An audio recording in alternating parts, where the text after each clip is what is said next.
Hai semuanya, Assalamualaikum warahmatullahi wabarakatuh. Perkenalkan, saya Juniarta Soleha dari Universitas Hamzan Wadi, Fakultas Ilmu Sosial dan Ekonomi, Prodi Pendidikan Ekonomi semester 4. Di video kali ini kita akan membahas tentang konsumsi dan investasi. Pernahkah kalian bertanya-tanya kenapa kita harus belanja setiap hari? Atau kenapa ada orang lebih memilih menyimpan uangnya dibandingkan membelanjakannya? Oke, kita bahas satu-satu ya. Yang pertama yaitu konsumsi. Nah, konsumsi secara sederhana adalah kegiatan menggunakan atau menghabiskan barang untuk keberlangsungan hidup. Saat kamu makan nasi, saat kamu menggunakan baju, dan saat kamu menonton film bioskop, itu termasuk kamu sedang melakukan konsumsi.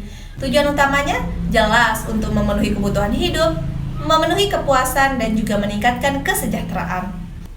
Tapi, tahu tidak, kebutuhan konsumsi setiap orang itu berbeda. Ada beberapa faktor yang mempengaruhinya. Nah, yang pertama yaitu pendapatan. Ini yang paling utama. Semakin besar uang yang diterima, biasanya konsumsinya juga makin besar. Nah, yang kedua yaitu harga. Kalau harga barang naik, biasanya kita jadi lebih hemat kan? Nah, yang ketiga yaitu selera dan lingkungan. Hobimu dan teman-teman di sekitarmu juga ikut menentukan apa yang kamu beli. Selain faktor-faktor tadi, perkembangan teknologi juga mempengaruhi pola konsumsi masyarakat. Dulu, untuk membeli suatu barang, kita harus datang langsung ke toko. Sekarang, cukup menggunakan ponsel, berbagai kebutuhan bisa dibeli hanya dalam hitungan menit. Kemudahan ini membuat aktivitas konsumsi menjadi lebih cepat dan praktis. Namun, sebagai konsumen yang bijak, kita perlu membedakan antara kebutuhan dan keinginan. Kebutuhan adalah sesuatu yang harus dipenuhi agar kita dapat hidup dengan baik. Sedangkan, keinginan adalah sesuatu yang sifatnya tambahan. Dengan memahami perbedaan keduanya, kita dapat mengelola keuangan dengan lebih baik. Ada teori menarik dari seorang ahli bernama Keynes. Dia bilang, meskipun pendapatan kita nol, kita tetap akan melakukan konsumsi. Nah, disebut konsumsi otonom, karena itu adalah kebutuhan dasar manusia agar tetap hidup. Sekarang, mari berpindah ke investasi. Kalau konsumsi itu menghabiskan, maka investasi itu menambah.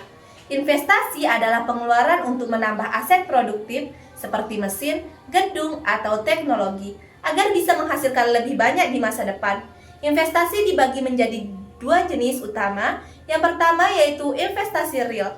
Investasi real berupa fisik yang terlihat seperti beli tanah, bangun pabrik, atau beli mesin produksi.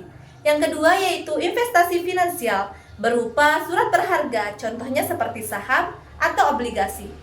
Kenapa orang mau berinvestasi? Karena mereka ingin untung, ingin kekayaan bertambah, atau ingin menjamin masa depannya. Namun, investasi ini sangat dipengaruhi oleh suku bunga. Jika bunga bank terlalu tinggi, orang biasanya malas meminjam uang untuk modal usaha, sehingga investasi bisa menurun. Jika diperhatikan, konsumsi dan investasi sebenarnya tidak bisa dipisahkan. Keduanya memiliki peran yang berbeda, tetapi saling melengkapi.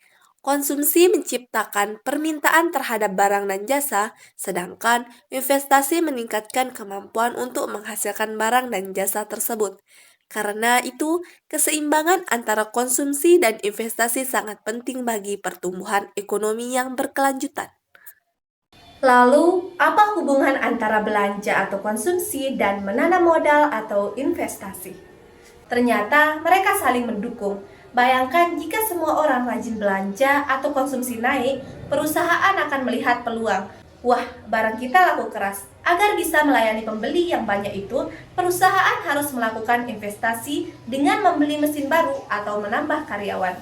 Saat investasi dilakukan, banyak lapangan kerja baru tercipta. Orang-orang yang tadinya menganggur sekarang punya gaji atau pendapatan. Karena punya gaji, mereka akhirnya bisa belanja lebih banyak lagi. Inilah yang disebut dengan siklus ekonomi sehat.